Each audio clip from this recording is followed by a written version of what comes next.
Palestine, and I'm proud to be standing here amongst my Palestinian community, amongst PAC, the Palestinian American Community Center from New Jersey, and we're standing here on the occasion of Nakba 75, commemorating 75 years of ethnic cleansing, genocide, occupation, apartheid, and settler colonization of Palestinian land.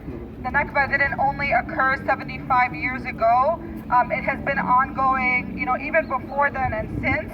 Palestinians in 1948 were displaced from their homes. Over 750,000 Palestinians were forcibly expelled from their land. They were not allowed to return despite UN Resolution 194, which stipulated that Palestinian people have a right to return to their land at the earliest practicable day. And of course, not only have Palestinians not been able to return, their descendants have not been able to return. Some of us not even for a visit, including myself. I was banned from going back to my own homeland by the Israeli settler state in 2015 when I was just 20 years old, simply for standing here like the rest of us are today. And this is the price that many Palestinians pay just for speaking up for our right to return, our right to liberation, our right to live in dignity and freedom and respect just like any other person in this world. And in 1948, 531 Palestinian villages were depopulated and taken over to create what is now known as the State of Israel, which could not have been created if it weren't for hundreds of thousands of our grandparents who were forced to dig their own graves before they were shot into them, who were kicked out at gunpoint, who had to watch massacres and horrendous crimes, rapes of Palestinian women in their villages, and had to flee on foot to neighboring Arab countries where they still continue to languish in refugee camps.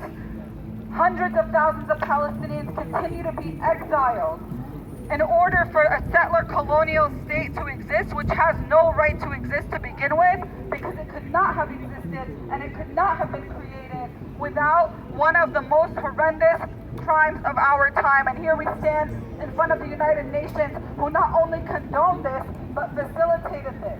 And so when we recognize the Nakba, it's important not to look at it as a relic in the past that we commemorate, but as something that Palestinians continue to face today.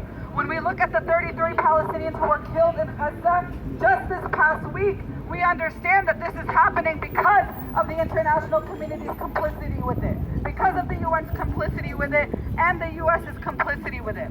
Because $10 million of US tax dollars go every single day just to the Israeli army alone, that ends up as bullets in the chests of Palestinian children. So it is every single person in this country's moral responsibility and obligation to stand with Palestinian liberation, because your tax dollars are funding our genocide.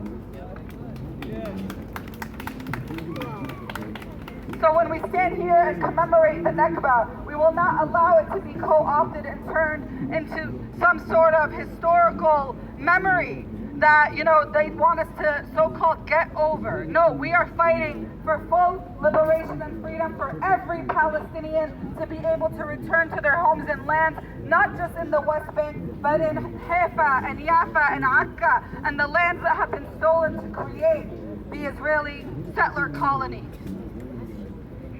Free, free Palestine! Free, free, free Palestine! Free, free, free Palestine!